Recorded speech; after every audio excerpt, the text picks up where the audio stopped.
Thank you very much, Board. It's been a very long time since I've been here. This is Deborah Taveras with StopTheCrime.net.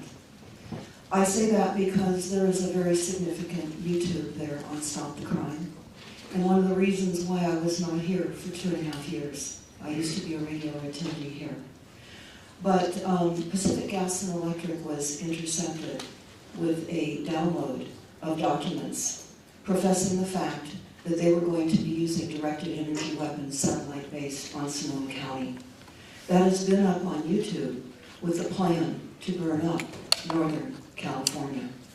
We discovered that Pacific Gas and Electric is operated by and large by Rothschild. Rothschild owns Weather Central and also has a large hand in weather modification globally. And I'm so sad to be here today because I have family members that lost homes. And I live in a county that I call home that is being literally overrun by a power that has not yet been discussed.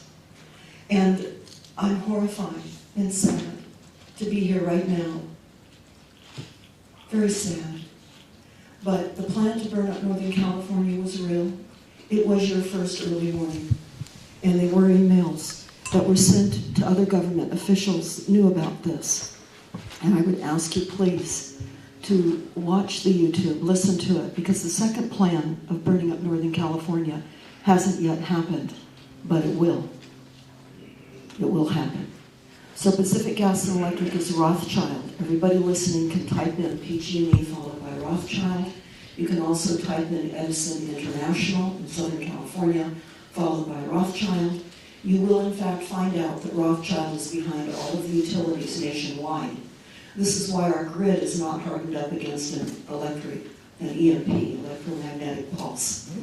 We are literally here as a country and a society, and here in Northern California and elsewhere, at the hands of something larger than what we realize. And I was quieted for 2.5 years. That's why I haven't been here. But I'm here now, and I'm just telling you this. You had an early warning, but you didn't pay heed. It was too outrageous and too outlandish to believe that it was real, but it was. Deborah Taveras, Stop the Crime. Thank you. Okay, Mr. Colangelo? This is Jamie Lee. I'm here with Deborah Taveras, and we're at the 575 Administration Boulevard, or Road, the administration building that's holding a meeting today. And here's Deborah Taveras, who's been attending the meeting all morning. And we want to get a little bit of what she's seen. It's been a pretty incredible morning. But before we start that, Deborah, why don't you hold up the newspaper from this morning of the Press Democrat and open it up there, just unfold it. And what they're showing here is that they found archaeological, historical native Pomo artifacts in the, I don't know if it's Coffee Park or Fountain Grove, but effectively this will become a historical site where they won't be allowed to rebuild based on Native American history. And so this is another way they're going to keep people from reoccupying the land. In Glen Ellen. Glen Ellen it is. And we expect to see more of these finds come out. So Deborah, what did you see today in being there for the first 3 hours of this full-on meeting that includes a bunch of media, Board of Supervisors, FEMA, and who else is here? Okay, so I'm here today because we received a media advisory of this meeting held in at the Sonoma County Board of Supervisors. And it says they invite community members to attend and provide input to guide post-fire recovery efforts at a workshop on infrastructure today, Tuesday, February the 27th, 2018. And there will be other local, state, and federal officials will be taking part as well. So they talk about the topics that will be discussed to include and prepare for a resilient city. It's all about resiliency, fire safety, utility infrastructure, and strengthening and improving our community warning programs. So I want to go over some of the things that I heard in this meeting. It's very diabolical. All the perpetrators of this event are here. They're building up from a planned disaster by the use of directed energy weapons, which you can hear that interview in full by Googling the plan to burn up Northern California. And of course, this is on your site, StopTheCrime.net. Yes, and I am, of course, Deborah Taveras, and I do run the website StopTheCrime.net, where you can find that plan to burn up Northern California as well. But the agenda here today by the perpetrators here in Northern California was to again discuss the community warning program, preparing for a more resilient county. Now, for many of you, I've reported on resilient cities. I would recommend that you go to the YouTube Kill Cities by Rothschild and Rockefeller to understand what resilient planning is all about in your town. This is happening here in Sonoma County, but it's an extension of UN Agenda 21 policies and all the policies in your cities to reduce greenhouse gas emissions. And they're talking about fire safety, utility infrastructure, impact on fire infrastructure, and a discussion. Now, I was able to speak for 2.5 minutes in the first session today, and I told them their first early warning sign was from the emails that Pacific Gas and Electric and PG&E sent 3 years ago, and that it had been out on the internet, and they didn't attend to this. There was no attention paid to this. It was too outlandish to have PG&E and Pacific Gas and Electric talk about the use of satellite lasers on Northern California. And specifically, they said Sebastopol, which is, of course, in Northern California. But there is a second plan on that discussion, the plan to burn up Northern California too, and I advise them that that has not yet happened, but it will. So I would urge everybody to listen to the entire 2-hour presentation. It covers 2 radio shows on the Jeff Rense Radio Network, of which I was affiliated with at the time. But today's meeting is diabolical. This is really like a deadly computer game going live. What do I mean by that? Well, they're talking about deploying cameras throughout this area. They say that it will take about 30 cameras, 20 to 30 cameras. They will have a 150-mile range. They will have infrared so that you can observe in real time, 24 hours around the clock. And they say that it will be a hardened network, and it will be tied up and connected to Amazon in the cloud. And these cameras will be less expensive for Sonoma County, Napa, and Lake counties to deploy, which they said they need them because of fires and earthquakes. These are going to be up in the air, they're putting These are up? going to be, they say that 30 cameras that'll go 250 miles to 150 miles. 150 mile range to do what? Why are they to be an early warning visual for fires? in real time on fires and or earthquakes, whatever type of destructive weaponized weather assault any of us get. These cameras will show them in real time. They say that the first responders will know in real time where to go. And they were talking about how there has been no training in the social science of disasters. And one city council member said that we need to have a monthly training session with all the public here, much like they had in San Francisco years ago with a drop, tuck, and cover. So they want to have a neighborhood watch. They want to have a neighborhood education where people are training on a monthly basis for the doom of the weaponized weather assaults on all of us. Which can also be used as to see something, say something, Absolutely. turned around on us and spying on each other. Yeah, in fact, that is exactly what they're saying, Jamie. They're saying that this has got to go from top down into our neighborhoods. And that in Oakland, they conscripted about 20,000 people to report from the ground after all of the major events that Oakland went through. There has been FEMA here this morning.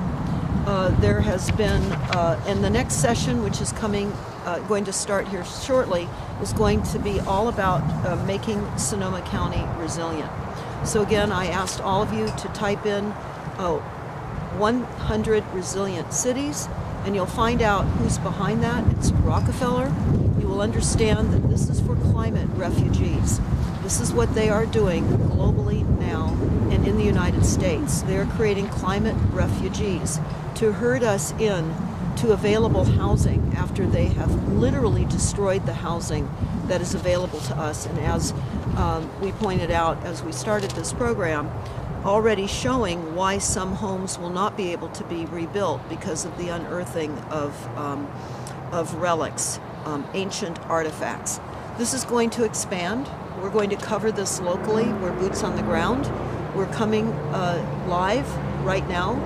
Again, today is a very monumental day here in Sonoma County.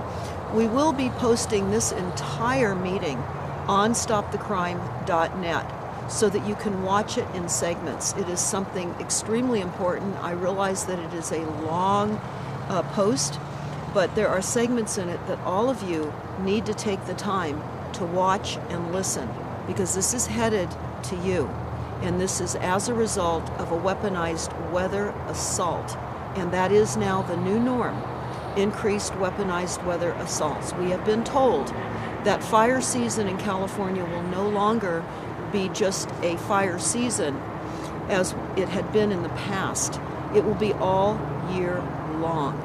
And we know certainly with the plan to burn up Northern California, how they're doing that with killing the trees, with all the toxins from the chemtrailing, the drought that they keep us perpetually in, and we're in a drought again right now. Greatest drought in the history of California. Last year was the greatest rains and snow, followed previously by the greatest droughts. And this last summer was record temperatures, and then we got torched out. So we're under attack here. Deborah, PG&E is Pacific Gas and Electric, our local electrical power supply.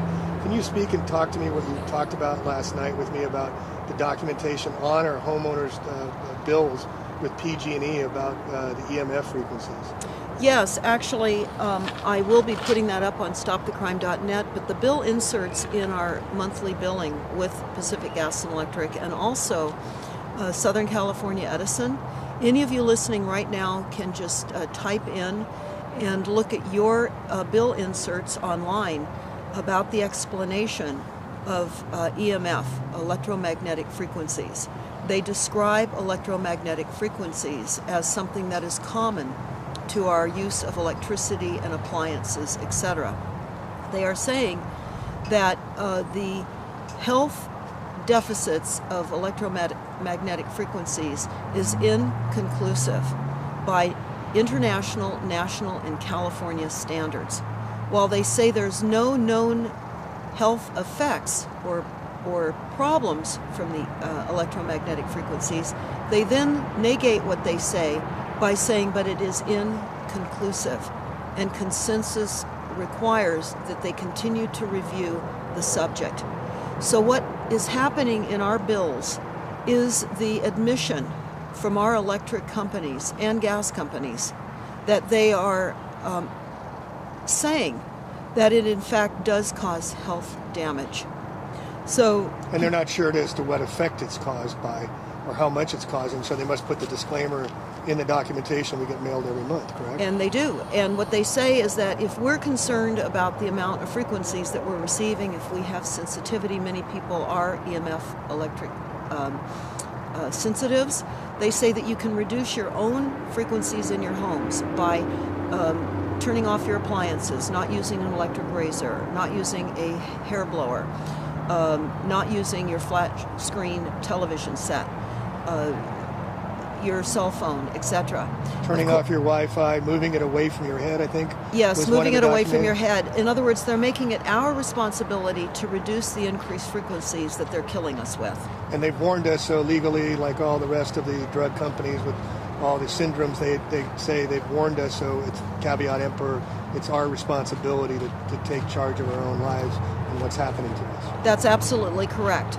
So we will have this up on stopthecrime.net. It will be at the top of the homepage so that those of you who have not received this in your billing, you can see what they're saying to us in our bills.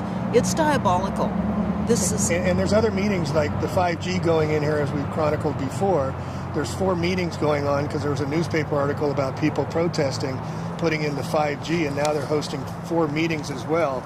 These are happening one on top of the other very, very, very quickly as people are not allowed to move back in their homes yet, and there's benzene in the soil, so some of the escrows are being canceled as potential buyers and vulture capitalists are moving in. Well, Jamie, what is also very horrific is that at a water meeting that we attended just last week, they said that because of the 324 homes in a specific area in Fountain Grove, which is just above the Hilton Hotel that burned here in October of 2017 during the U.S.'s history most costly fire, and we're still with body counts now. We still don't know how many people were killed and or murdered as a result of this fire.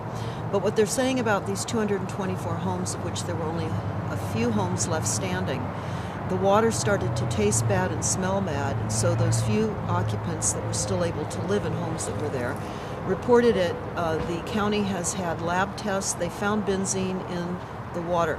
They started taking water bottles up to these people, and of course that doesn't minimize their showers, their sinks, their laundry.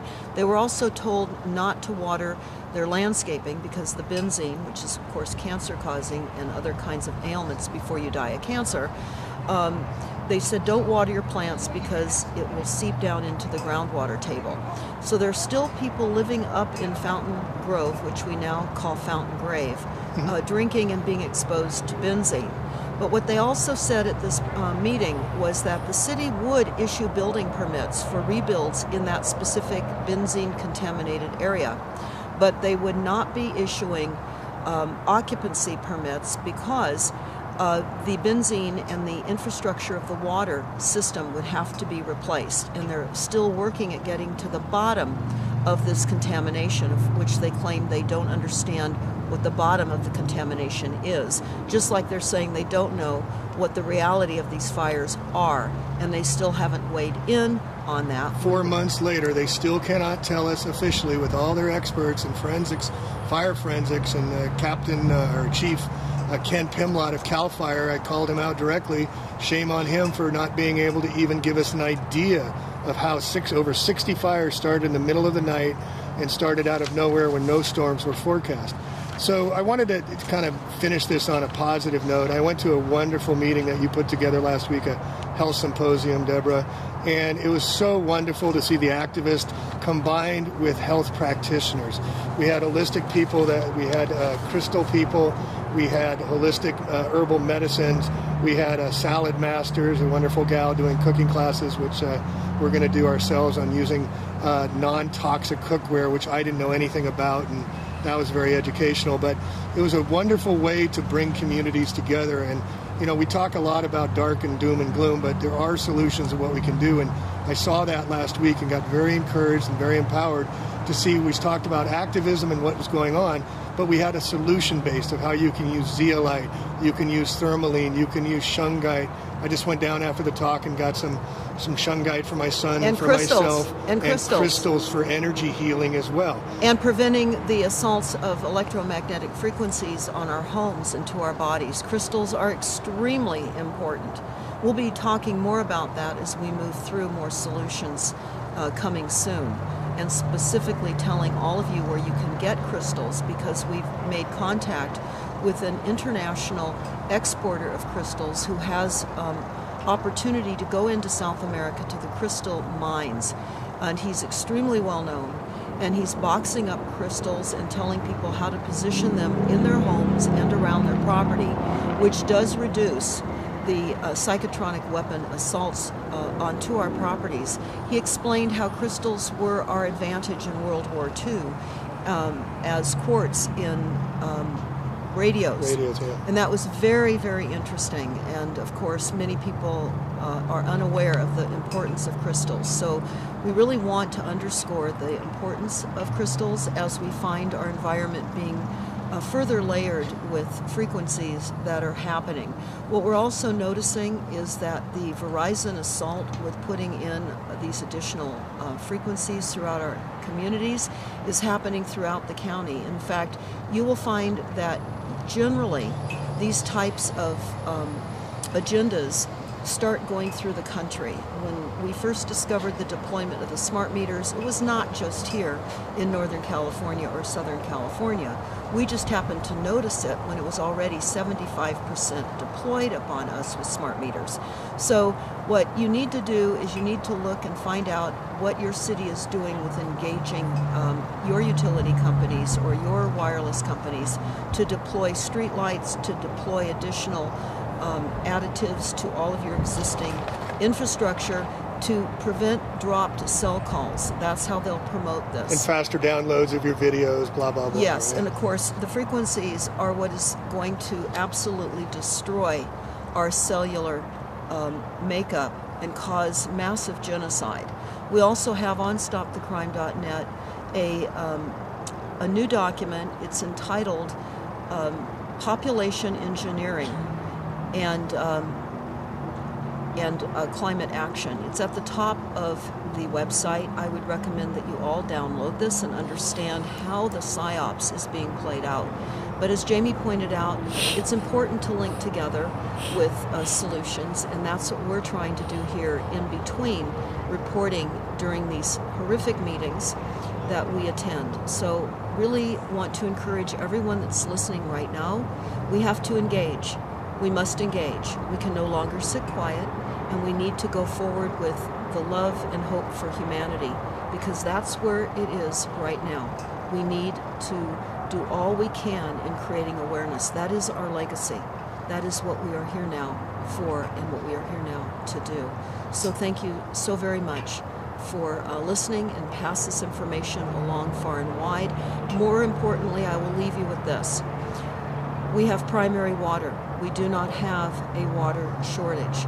This is the PSYOPs now being played out in Cape Town in South Africa. They've just extended the 0 day that they keep talking about, no more water. We discovered the PSYOPs being played here in Northern California in a town called Mountain House. Mountain House, about 4 years ago, was being shown throughout the United States as running out of water in 10 days. When our research team called some realtors in Mountain House, we discovered that they did not even know that their town was being used as a PSYOPs.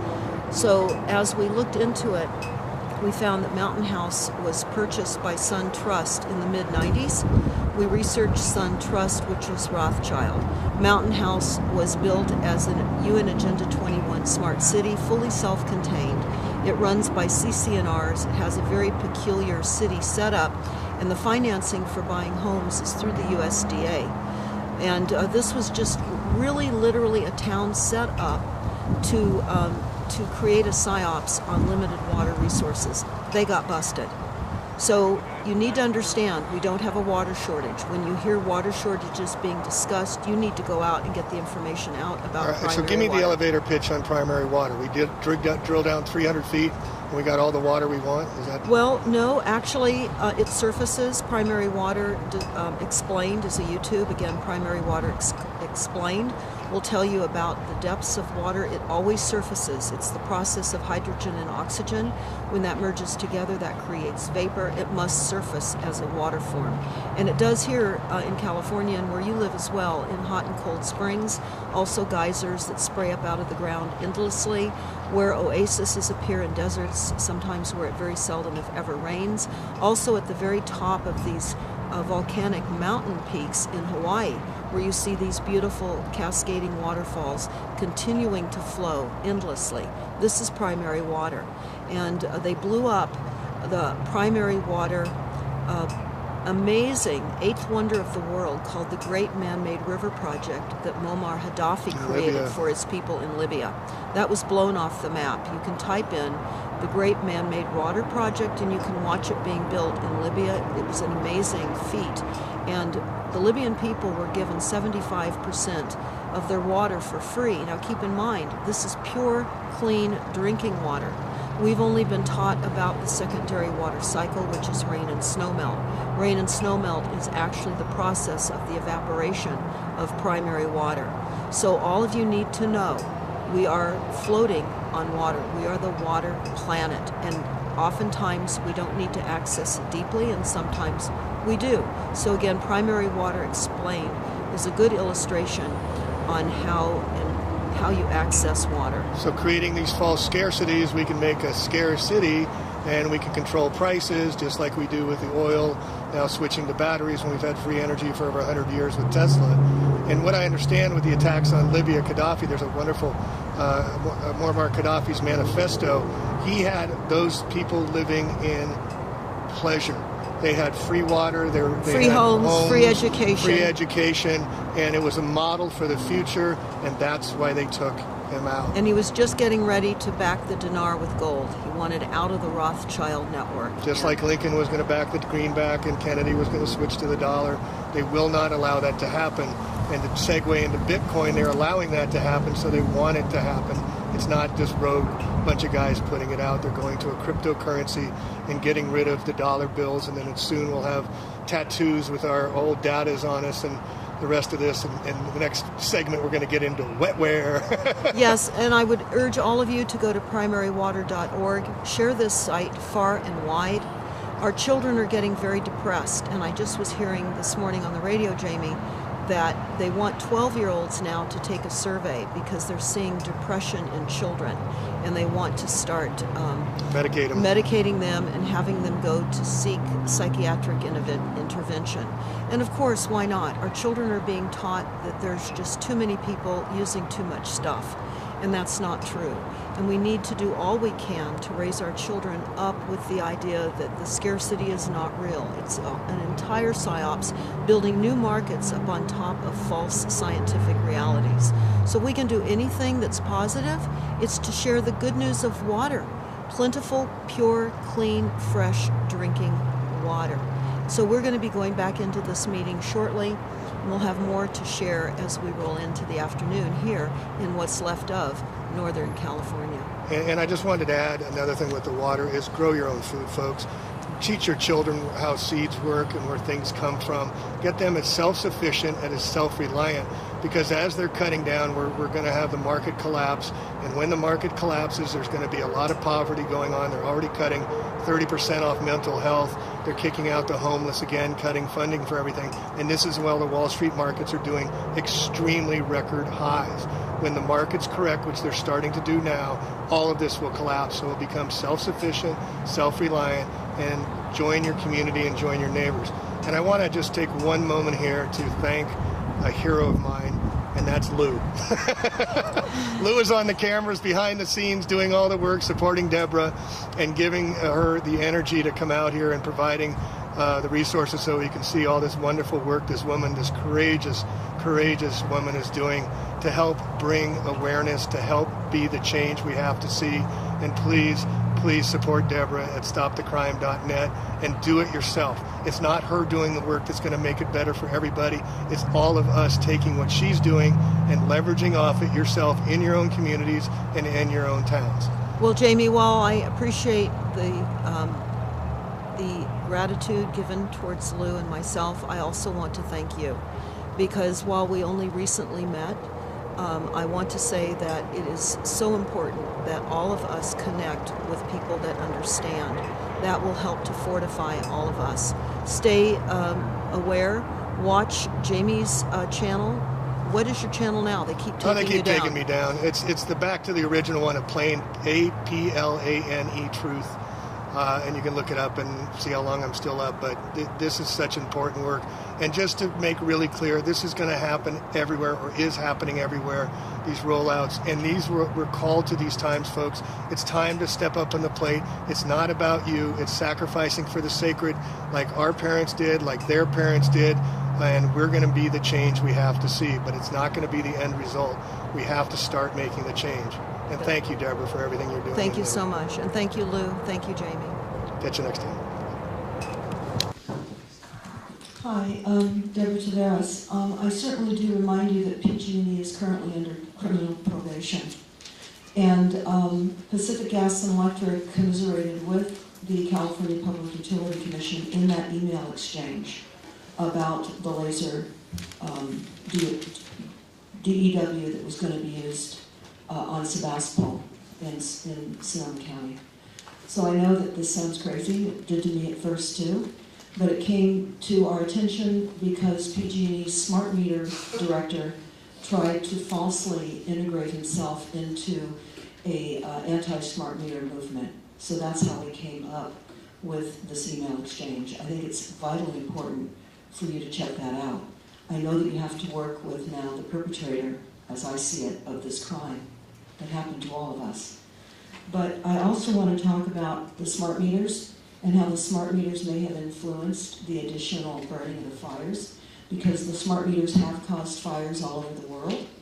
And with the pulse frequencies that were occurring that night, which is one of the reasons that water station near Spring Lake went down, I was sitting at the water agency meeting about that, and they did have to move on over from PG&E because of the pulse frequencies to their generator system, just what was being said to you right now.